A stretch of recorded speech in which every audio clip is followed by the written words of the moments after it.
Thank you, Sierra and Vince. Yet again, we are into a third game of the day, and we are absolutely just blazing by the draft to beat down. First phase already done and done so. Right, and again, a lot of bans that we just kind of expect, a lot of the same things we've seen recently. So looking at the different goggles. Of these three junglers are up at any which point a given time, they will be picked up because they have Viego to take into yet again. So there's also Karmine Corp scaling option as well, which because for now we saw a lot of mid-game power spikes and also just global and just like team fight oriented compositions. But with this at least they do have a little bit more safety as we get later if we do manage to potentially make it. But you were talking about the Lux, but this is quite nice, right? I like also it. offers more tank stats, and of course, if anybody goes in to dive them, that Nautilus passive is going to be crucial.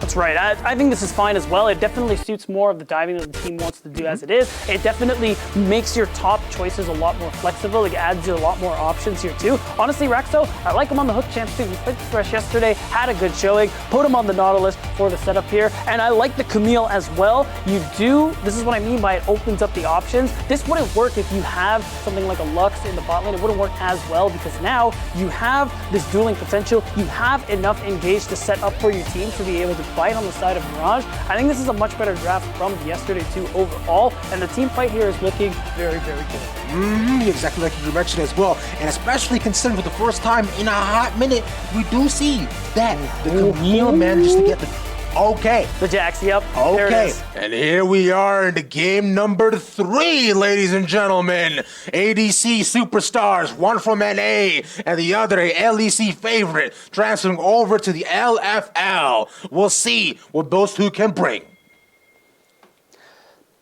And already we see that Karmine do have a lot of agency in this early game, so much so that they can just walk right up and go for this invade. Yeah, Silas level 1, not that great. Jinx level 1, also not that great. Maybe in this bottom lane you could see a potential play come through. Both supports did go for the Ignite, and you can go for something aggressive as we have seen these strong bot lanes kind of get dunked on early on if we look at how some of these early level 1s played out yesterday. But so far that does remain to be seen as we see the leash come through by Cody Sun and Raxo. And on the other hand, Reckless and Hantera aren't going for the leash. Yeah, this is actually pretty interesting. So they're now, by doing this, just slowing down the clear of 113 a little bit, right? Now, although you're the Viego, you can definitely sustain up, considering you literally have Bork, right, from level 1. And for those who don't know, it's playing Blue King. It's literally just the name of his king. But yeah, it's like, considering that you can pretty easy self-sustain, right? You want to see Viego try to farm up and try to match Elyandra if he can, considering you're doing a lot more farming, so accelerating that a little bit could be quite nice. But I wonder if they want to try to play a little bit safer in this as we'll come back to us for just a couple of seconds, just to make sure we just iron out anything else here. But let's talk a little bit about the jungle path.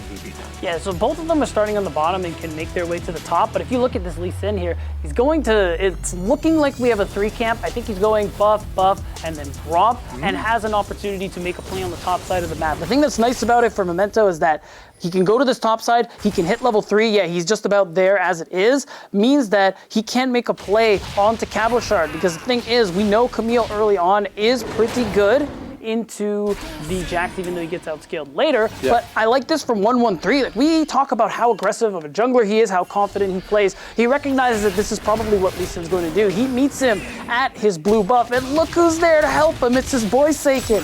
Okay, he's already there. Fair bit of damage down onto him, so I know he's not exactly looking to try to trade back at all, but 113 can now continue to stack up a double blue buff and taking away a actual blue that early on. That's just like solid timing from him, and also Seiken's clearing the wave early. Yeah, and I love this because, of course, you're using it, the fact that you have that mid priority early on with the Silas, and it's great for Cabochard too, because that gank timer is something you're thinking about as the Jax, but once you know your teammates are moving up, harassing the enemy jungler, he doesn't have anything to worry about. He can just continue controlling this matchup, and oh my god, look at him go. And he already lands Powder Strike too, so the trade comes in his favor, but okay, Seiken flashes under the tower. Memento might die from this. Okay, he lives. Okay. He's fine. He's fine. he's fine. And that's a big deal. Honestly, early on, already, Rangjun would have a little bit of trouble, but you catch Seiken walking back to lane. It is a nice punish. You force the TP out of him early on, of course. The TP's not being unleashed yet. It does mean he can't necessarily do much than TP other to towers as it is. So it does mean, though, there is more pressure to use his Destiny, maybe in an unfavorable circumstance.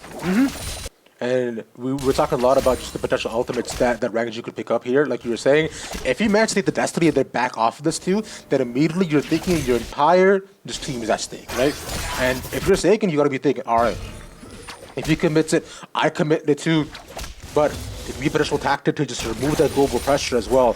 And Rangjun could try to fake it, considering, I believe, Rangjun's actually ultimate should come up a lot more before Seiken as well. So that could be quite nice and allow him an opportunity to roam if he just forces Seiken out of lane and manages to keep his TP, which he has done so far. Yeah, now we have 113 here on the top side. Double buffs ready to go. Hasn't recalled, but there might be a chance he wants to go for a play. Actually, I think he wants to just go for... Yeah, he just wants to go back to base. He's full cleared, wants to just spend some of his gold, get a sheen of his own so he can start to scale up. But overall, I think this has been a pretty good game. No, he does get to recall. So now this is good too because Memento so far, besides that play in the mid lane, he hasn't been able to do too much. And because of the time spent, he's already fallen a good bit of farm behind of KC here, who now is coming back with the Phage. He's actually in a really strong spot at the moment if he wants to skirmish. Maybe they could make a play for this Dragon's spot is resetting. Yeah, like exactly like you were saying too. They are staying behind, and the wave is going to be pushing and being right in the middle. So this is the perfect opportunity to move down bot side. But I believe Memento has seen this and recognized it as well. You have vision there as well, and consider that deep ward. Now if it gets to it, he decides to make a play in mid lane and finds out Seiken. Forget even having Destiny up. If he's dead, he can't use it. This is what I mean. Maybe now he'll use it to come back to lane. I kind of doubt it because it doesn't look like he's actually reached level 6 just yet. So I like this attention in the mid lane. You're enabling Rangjun now. He's level 6. He could actually steal the Destiny before Seiken can have it when he walks back to lane. And he could just easily make a play on another part of the map here. Maybe top because you do want to take advantage of the time Bad Lulu will be stronger than Cabochard because later on into the game, especially now that Lethal Tempo is so good on Jax, he is going to be a problem in the side lane. But for now, Corp, they managed to secure themselves the first Drake. We have been seeing a lot of Drake stacking today, a lot of early Drake priority, and I think every team so far has one who has a soul. Exactly, yeah, and like every single time, like you said, it manages to get there. But going back a bit to this top matchup, like you've seen before, Bad Lulu finally has been getting the hang of it a little bit, but we've seen as a home by Brent Seiken puts up the gold card, and we go there as the Destiny take it. But going back to me, like I was saying, Cabochard has essentially decided that he wants to run this lane. Because look at the farm he's already up. Bad Lulu, as the Camille in this matchup, you have to try to avoid the counter-strike. If you go into that, and if Cabochard manages to get a couple autos too, and powered autos that he gets with his ultimate as well, he will win that trade each time. And considering he can just get out before Bad Lulu is able to reset the queue, which he's managed to do consistently here. But finally, I believe Bad Lulu getting pushed in, got a little bit more jungle pressure, so Cabochard has decided that he wants to try to just take him down. Does not want to wait for the power spike. He's already a level up. Look who's here. There's the Destiny, there's the stun, and it's just that easy. But maybe Rangjun is trying to bring it back. He's down on the tower, has the flash, and he just barely misses the card. But Cabochard. Really nice play coming out from Corp here, and I love this. They were waiting. They're not aggroing the turret until Seiken is in a position to drop the ultimate. Despite Bad Lulu's best attempts, he does end up falling, and no TP is available. So he loses out on this wave early on. A matchup that should be favorable isn't going the way of Bad Lulu, and Corp, they are starting to really pull away in this game here. You can see it in the replay. They wait, and there it is. Even though they get separated, it's easy to close the gap. And the thing is, Rangjun followed with the Destiny as well, and he won't be able to steal that one for a minute or two. Yeah, exactly. That's going to take a hot minute, like you were saying. And considering all those long cooldowns, still we'll have to see how Rangjun decides to move and which ultimate decides to take as well for what potential play he wants to, make around the map. I imagine he might pay a bit more attention towards that box side, considering Cabochard being like what now almost a level up, essentially in terms of experience. But Bad Lulu was able to get a little bit back here, but for now, it gives him that space to get a Rift Herald, and Memento's going to take that in absolute spades, but he's the only one here. Cabochard is moving, so it's 1-1-3, but Rexo's very good. Yeah, the thing is, Rexo's not level 6, doesn't have his ultimate. Huntera does, though, so if they want to look for something on the side of K-Corp, they have the opportunity, especially Cabochard. He's so strong, they're going in. He gets a stun down onto him, but Rexo does not have the ultimate up either, so they cannot lock him down for now. The stun and the smite gets put out a little bit earlier on, but that'll still be the secure on their end. And now they might try to look for more and try to dive at Rexo. It's pretty close to 6, so a couple minis or 2 might be the key. There we go, he stuns him out. There's a counter strike, but the slow, he dodges out all on top of it with the ward hop.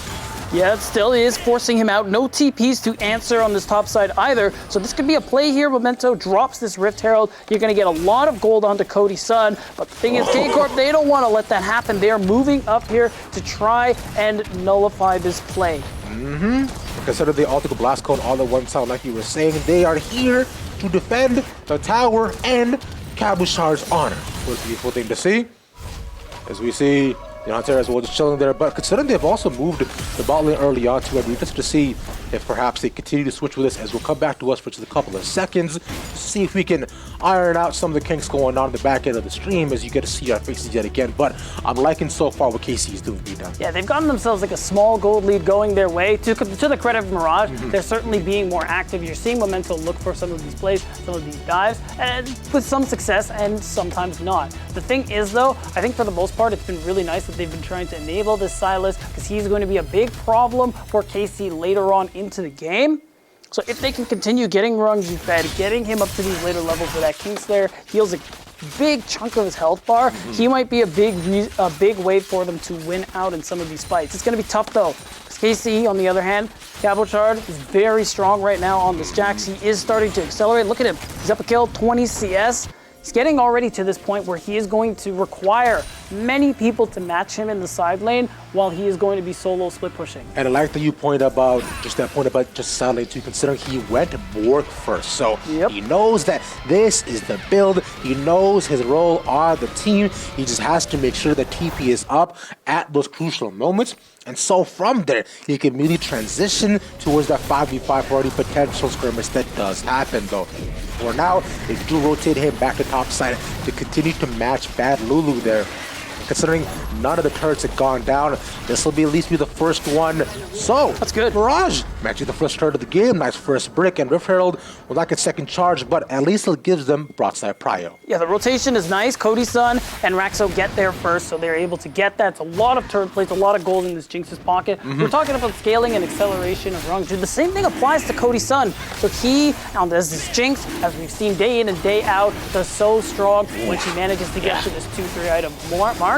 And the sooner you get her there, the better. That extra gold has propelled Mirage to a 1k gold lead, even though K-Corp have managed to get 2 dragons for themselves here. It's going to be another Infernal Soul, which seems like that might be the soul of the day so far, but I think this one will benefit either team very heavily. Still, so far, we've seen on the day, any team who gets the soul does end up winning it out, and I think that's a perfectly fine win con for KC, especially if you look overall in the team fighting. I think slightly I lean towards Mirage later in the game. Yeah, I definitely do as well, because of the lockdown potential as we're seeing right now. Cabochard, there we go, that's all a single target damage, and there's that lockdown that I was saying. So late game, baby, that's going to be fearful.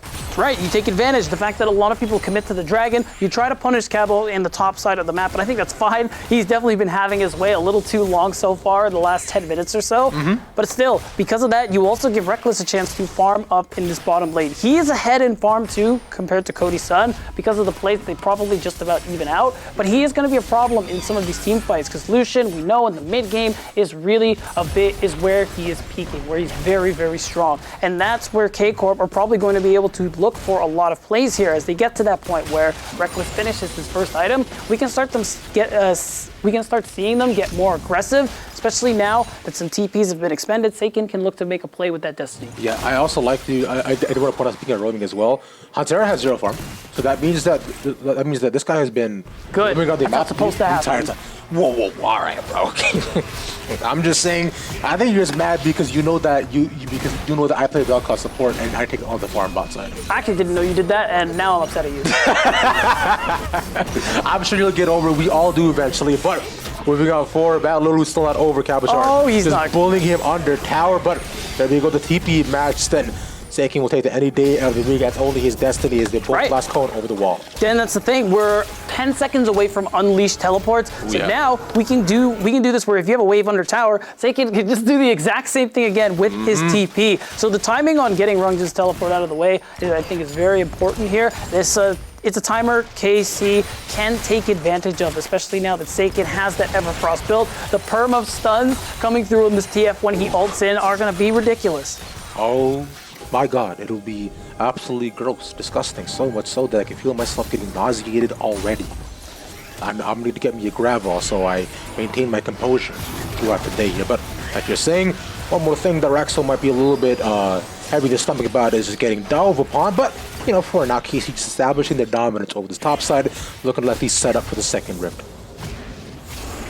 And when it comes to numbers, K-Corp have the favor for getting this second rift. You already have Bad Lulu on the bottom side of the map. He could TP if there's a play to be made, but I think he's dropping the ping just so that they can't actually do much of anything here. I think Rungju, he's just going to use the stolen ultimate to try and save this turret. The problem is, who was going to save him? I don't think he realizes a lot of people are now looking for him on this top side of the map. Yeah, this is kind of terrifying too. We were mentioning that we wanted Rangjun to have enough time to get enough solo goals so that he manages to scale up. And they've actually rotated, or actually done a fair amount of rotations to onside of KC, especially by putting bot first and out mid as well on top side. And now they're not, and now they're top side yet again.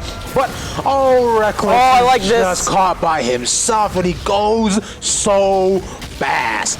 Does he have a second to flash away? That's rough hero for them. Yeah, and I like that. You know Cabochard doesn't have the TP. He's no longer in the area because someone has to answer that bottom wave. That was stacking. So that means it's just an easy play for them to make. Sure, Bad Lulu's TP didn't actually help too much, but the play overall, I think, is still good. Now he can push mid lane, and as the Herald is taken, Cody-san can come in and shove out this wave too. Like, overall, that's still really nice. Mirage can use that and now drop this Rift Herald and potentially break open this mid lane turret. Because, I mean, we look, bot is gone. They're actually going to drop it immediately, and instead it's going to go top because they have Cabochard on the other side of the map. Yeah, considering Mirage was so close to, like, focusing that down, but instead he'll stay alive a little bit longer with the Kingslayer, but he's up against two people, and yeah, that Heartbreaker will definitely break some bones and hearts. Yeah, he's not able to save himself, so now we're just going to switch over to Bad Lulu in this bottom lane. Cabochard had a pretty big wave stacked here. Needs to be cleared up.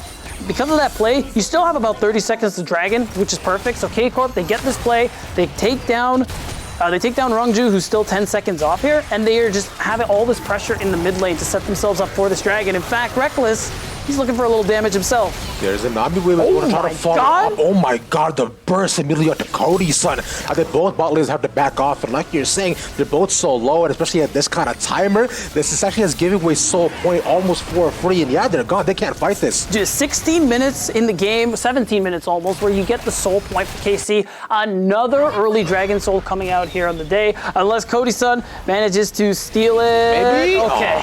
I was, I think 113 might be sweating a little bit after that one, but overall, insane for K-Corp. They're behind just about 1,000 gold, but ultimately, it's not amounting to too much. They're making a lot of these plays. And speaking of plays, we got a TP coming through. Yeah, gonna be a 3v3 bot side, but Counter-Strike is already operating and waiting. He was anticipating that. Momentum when he stunned up. But look at the back end though. Until locked down. There we go. They get one. Support gone and done. So that's pretty nice. They want more. Bad Lulu wants more to try to get the Jax, but he speeds away. And that's pretty big. They end up punishing Hantera's positioning there and getting a pick in that 4 versus 3. So they do get some value. They do manage to pick up some gold in their favor, and now that's pressure on the map. They push mid, they can push bot, and they can start to move up clear vision in the enemy jungle if they want to here, which is going to be pretty important controlling this bottom side of the map, considering Karmine Corp have one dragon before that Infernal Soul comes through, and I don't think Mirage are going to do that, want that to happen. That's my expert opinion. I mean, that's fair. You know, I feel like you do have a tendency to be right on many of these propositions, so I'm inclined to believe you here, Big Down. But for now, in my expert opinion, that Lulu's dead. Yeah. Only a matter of a couple of seconds. In 3, 2, 1. I was a little bit off, but it's fine. Close enough. I mean, there it is. It's a nice play. You get the information that everyone's mid on Mirage too, so they can't actually do anything about it. And you do just take him down, allow Cabo to continue pushing out this wave. It does make it a little harder for you to clear out vision and push this vision line forward as you may want to, you will still be able to walk away with this blue buff. But I think ultimately now with the teleport coming through, wow, okay, so I'm not sure if it's because, they spotted the blue buff and maybe Cavalshore thought he was in trouble, but also, so many people are on this bottom side of the map, so he just gets to take this turret for free, stack a big wave, and then walk away. Actually, they might be doing more than that here. I think they want to go make a play on Taranjun. I mean, this is interesting too, because if they try to get more here, consider Memento is bot side. Like, Baron isn't up yet for another minute, but I was thinking if it's 20 minutes, they could have forced a very early one, but Cavalshore's already in a lot of damage. There's that Grandmaster's Might. Keeping him alive, he re-engages the leap strike onto one more. Bad Lulu looking to be burned down. There's a counter strike too, but he can pull back here from the tower at 1-for-1. Ranger has to run away. The 1-1-3 stays alive. It's only 1-for-1. I like this play coming through from Karmine Corp though. They're getting so aggressive. They spend the TPs moving to this top side of the map so they can get turret, make a play. And because of the turret, it still ends up being a partially net positive play for Karmine. And what it means is that you just continue. You can see it. They set up vision in the enemy jungle. You can tell they have their eyes on this Baron. Or at the very least, they might come to this position where Mirage, they know that next dragon is very important. If K-Corp focus on this top side of the map while Baron is up, they'll be like, hey, you can take that Infernal's Dragon if you really want it. We're going to take this big purple worm. I mean, one might even call it a Alaskan bullworm. You could. I wouldn't, but you could. I mean, I think I definitely might. I'm waiting for League of Legends to especially make a SpongeBob collab and trying to bring that in, because if we're thinking about it, considering what does happen is eventually once it does spawn, you think, why don't we take the team and put it over there? I say that all the time when I play solo queues. That works. Exactly. All those hero pings are exactly for that. But move on over for now. I believe the blow won't be taken just yet, because the next priority is and has and definitely will be the next dragon, Infernal Soul for KC. We've been setting this up. We've been talking about this for quite some time. And with just a minute and 15 seconds left, every single outer tower almost being taken out against the side of Mirage, except mid lane, which he still managed to maintain priority of. Right, but because of that TP, you do force members back, you do get extra gold for yourself, and you can shove this bot wave that much further. So even though vision is good for Mirage right now that K-Corp are back on the map, you're going to see this top wave more than likely get cleared by K-Corp. Oh, let's hold that thought for a second. Yeah, actually, really my God. God. He might die before he gets hit, but good shield for him to survive, and they need 4 members to take out one Kappa shard. I respect the play, but he should be back right in time for that spawning, but no TP though. Yeah, so he would have to walk. It would be a little bit difficult, so that is a good punish. We'll see whether or not Mirage, or rather K-Corp, are going to try and go for the steal or something like that, because we're still 30 seconds away from the Dragon. We do have 1-1-3 on this top side of the map, so the question is, do you just go for the Baron? There isn't much vision on Mirage's side, so they have to go and check just in case. For now, though, at least we see that Ranger is trying to clear out some of that vision, at least, to make sure that they can take that away, really extend out the game, which is what we've seen when these teams decide to do, especially with 3 dragons already stacked up. K-Corp will decide it's not necessarily worth the fight, especially since Cavalshore is now walking back mid. So they will continue to delay the game for a little bit longer. And I think we'll be very happy about it, considering they are ahead in gold, by the way. Yeah, and they have been for some time, a minor gold lead in their favor.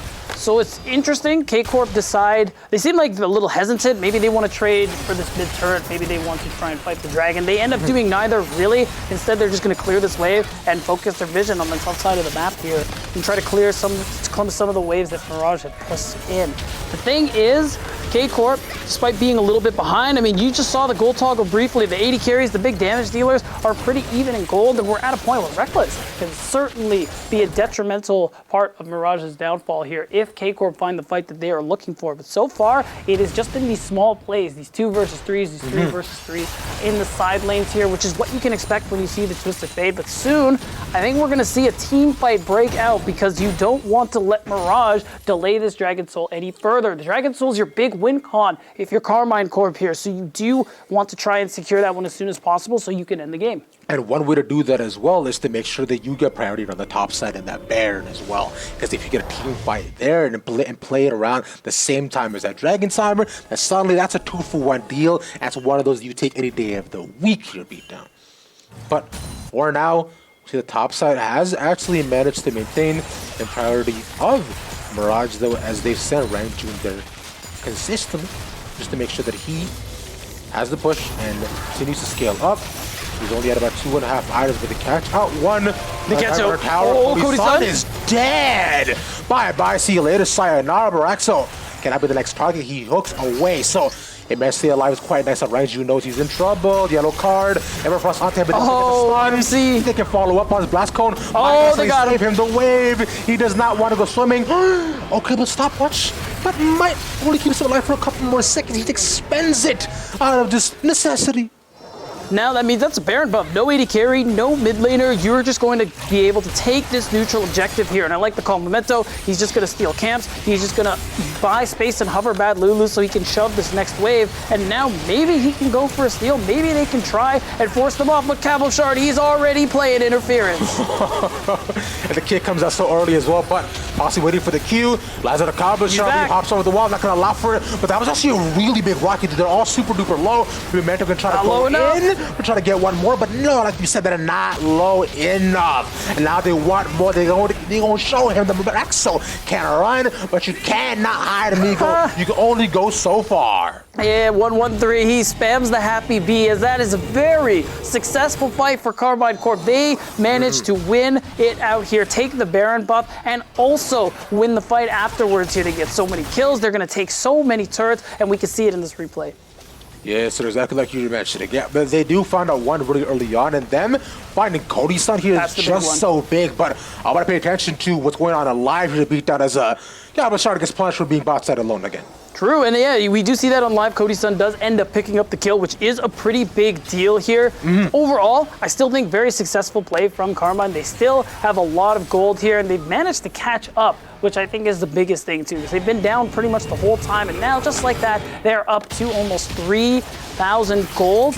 And you can see it, they're really starting to come online here. Cabo Shard, although he gets caught out, is still in a very strong state. And 1-1-3, being Viego, you just scale so well into the later points of the game. As long as Reckless can keep making plays like the one he did, they will be in a very good position here. He manages to pick off Cody's son in the 1v1.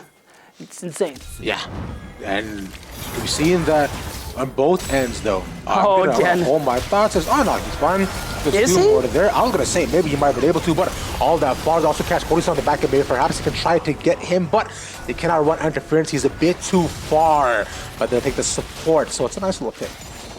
It is, and now they can threaten this tier 2. Cody's son is in a little bit of trouble, so he should be very careful about where he's positioning himself, especially the Herald path being there for 1-1-3 means he's gonna walk out. He's gonna walk away. Yeah, as he naturally would. So, but as finally that tier 2 given over on the mid end, so they will be able to hold priority there for quite a fair bit too. And the Baron of Power minions with this now, they should have tried to push it. But this is interesting because Gabashard, I was about to say he pats away from top side, but he wants to just get the red buff. That's fine.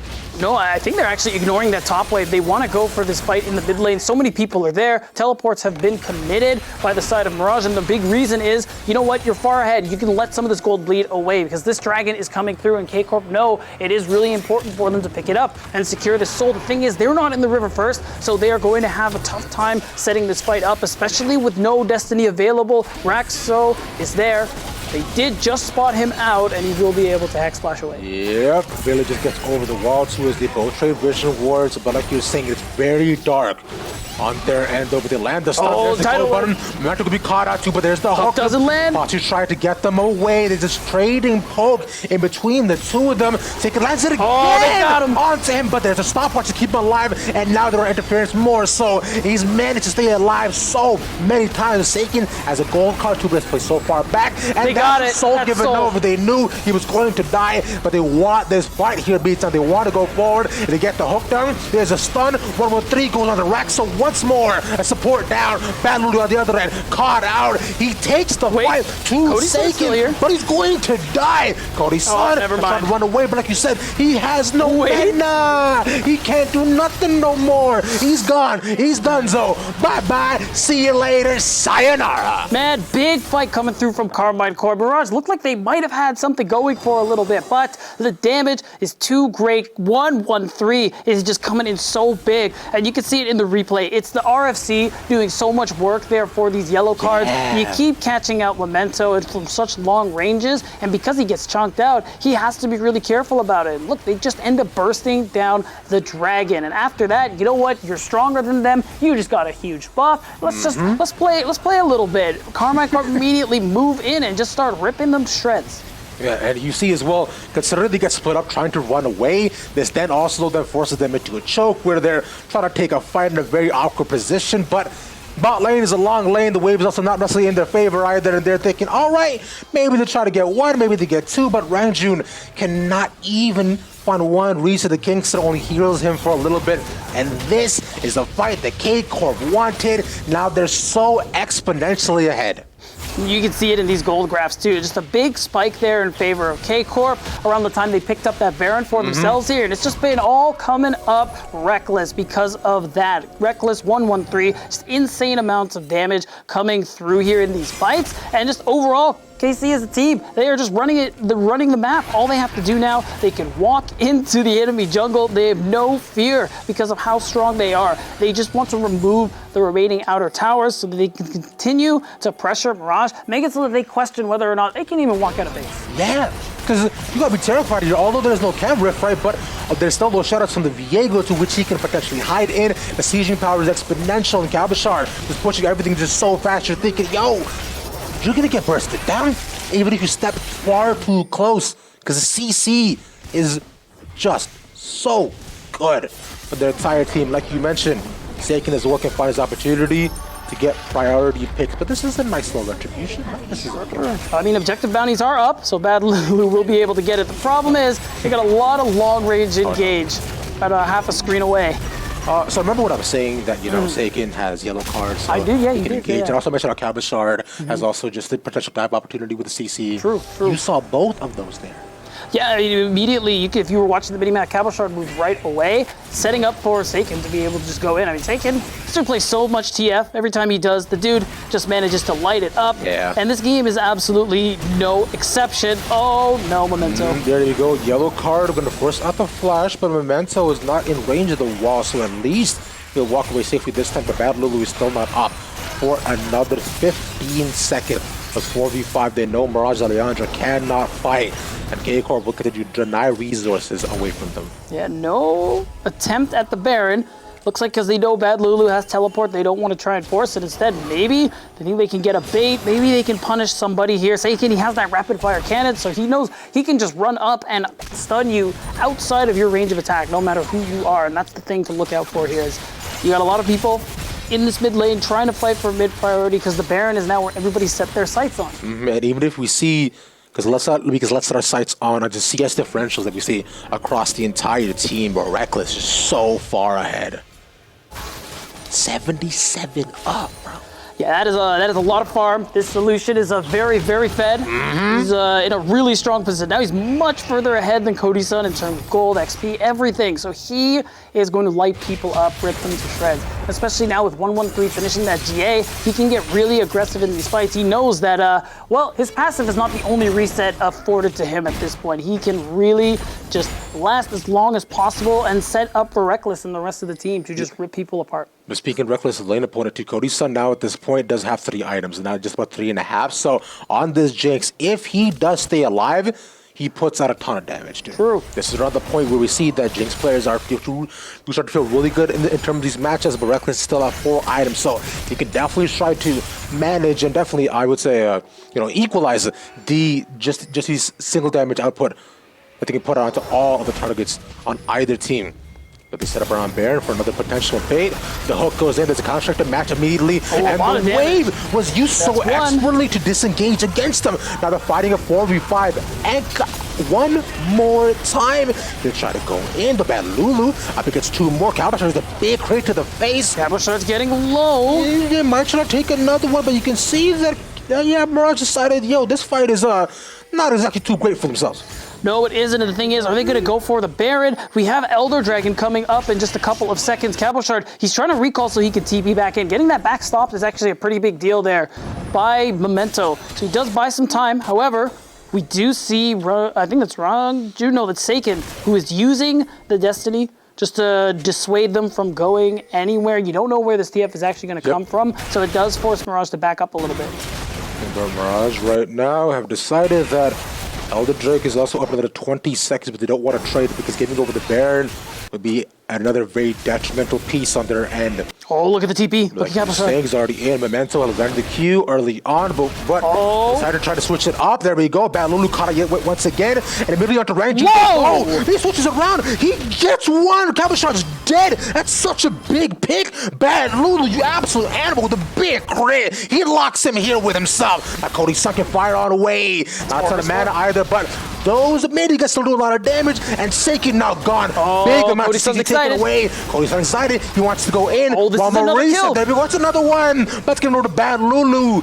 Okay, Corp. Making an unfortunate call and losing Cabochard is super detrimental. Oh, this is so bad. You have Elder Dragon coming up too. Rung Duty stopping the back. He's actually going for, this is a little ambitious. I'm not going to lie, buddy. He is going to lose his life as a result. And now, because of that, these spawn timers are very long. Mirage still have the advantage here. Yeah. And now they can go down and set up for this Elder Dragon. In fact, it's already been taken. Wait a second. But they lose two right in the pit. So that's that's not super great for the overall prospects. You can see the Happy Bee from 113. He's very satisfied. He's a Happy Bee. Yeah, I would assume so, considering you take away Elder from two of these people who are very, very strong at this point. We were talking a bit about the late game potential for Mirage, and I believe it is here. Yeah, it certainly is. They're definitely, all of their champions very much online at their strongest. Cody's son especially, who is getting close to that fourth item mark, is worth noting here. And we are going to see what happens here. So the Baron was secured by Reckless, so that is good for Karmine Corp. But the thing is, the Elder was also secured. They weren't able to take down Reckless, though, because this dude is very fed. He does a lot of damage right now. So that's going to be a double. Overall, I still think this is a pretty big deal, actually, for Karmine Corp, because you know what it means when you secure yourself this Baron? It means you have your minions basically empowered and pushing out. So if Mirage try to siege using the fact that, hey, we have Elder, we can execute you, they said, well, you can't actually siege if our minions are 5 times stronger than yours. So they do manage to hold on. The problem is now they need to get away and avoid this fight, because fighting away from towers is not going to, that better Baron buff doesn't matter. Yeah, not at all. And I believe the Elder actually just expired so they're a couple seconds away from that. As you see, they tried to run away, so they're delaying their eventual spike even more. So no team fight to be had as Mirage try to capitalize on the last few seconds of advantageous positioning that they potentially had. But now with K-Corp looking to go for another reset. Baron is also timing out in another minute. So hopefully they manage to get at least the wave to the tower. Still, I mean, overall, the Baron, like I was saying, it is more of the deterrent. You do manage to steal it, and you trade it so that it's harder to siege and use your Baron buff. And what that means is that, well, the Elder buff is gone.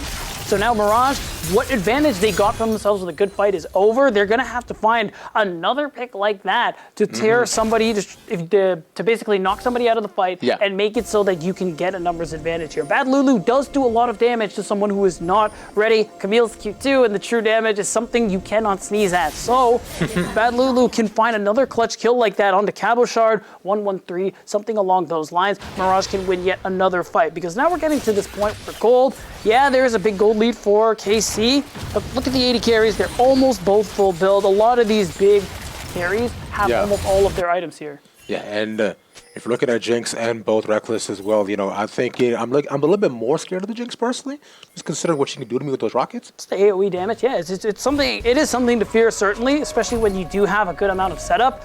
He's just going to be looking at Raxo now for Mirage. Can he actually find somebody out, or can Bad Lulu do the same? Like I was saying, you got to be able to get into someone's range, and you have to be the aggressor in this one, because if KC are aggressing onto you, there's a good chance that Seiken is moving on with RFC and that gold card, and you can't really run from that. It's hard. The gold card with the counter strike, and there you go. It really comes out, and they just dive. They're waiting in the wings to see who would be the bait and hook, line, and sinker. Raxo has been caught. And this is it. They could look to end the game here. It's 5 versus 4. No support, no frontliner really, but they're gonna have to go in if they want to make something happen. Try to clear these waves. Seiken, there's the flash stun. There we go. That's one more Everfrost immediately counter. Check out the 3. So it's the that's big it. stun.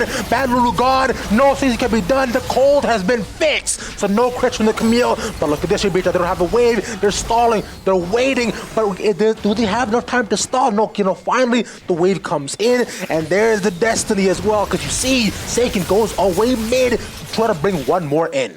Yeah, that's right. You have the supers coming through, but you have a lot of pressure mid with this big wave Seiken has, and they can just go and take this turret as well. You still got 30 seconds on Bad Lulu, and he's not going to be able to do much of anything here, but still a lot of damage coming through from Rangjun. Oh, the Jinx Rocket. There's a ton of wave clear as well, considering he took away the calling. They see that they do a lot of damage. The counter to try to slow them down for a couple more seconds. You see, both GAs pop right now. They're trying to get away. They want to disengage. They don't want this fight. They're all so low. Cavalshard gone. Get it. The damage. A Cody's big son. ball, but Cody's son popping off as he shows them the light.